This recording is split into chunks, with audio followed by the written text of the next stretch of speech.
Τι είναι αυτό? Ένα σφουργίτη.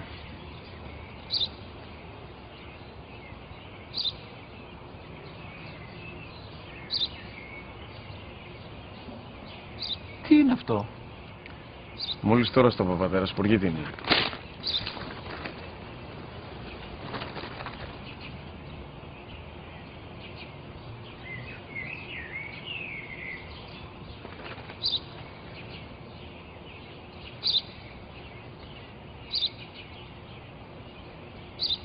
Τι είναι αυτό?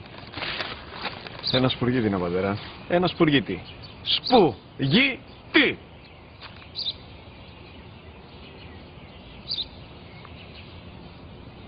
Τι είναι αυτό? Γιατί το κάνεις αυτό το πράγμα, μπορείς να μου πεις? Τόσες φορές σου είπα, είναι ένα σπουργίτη! Δεν το καταλαβαίνεις!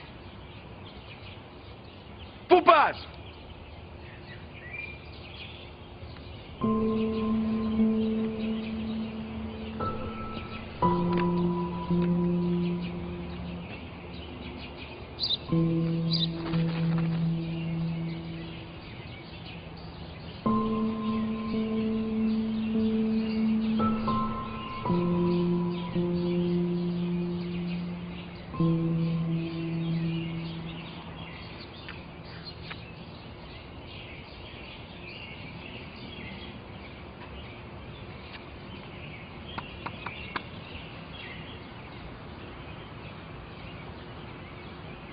Δυνατά.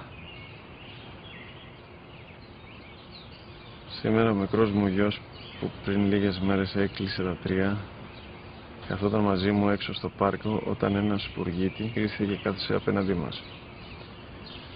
Ο γιος μου με ρώτησε 21 φορές τι ήταν αυτό και το απάντησα και τις 21 φορές ότι ήταν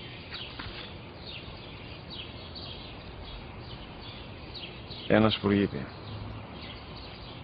Τον αγκάλιασα τρυφερά και τις 21 φορές που μου έκανε την ίδια ερώτηση, ξανά και ξανά, χωρίς να εκνευριστώ, νιώθοντας στοργή για το αθώο μου αγοράκι.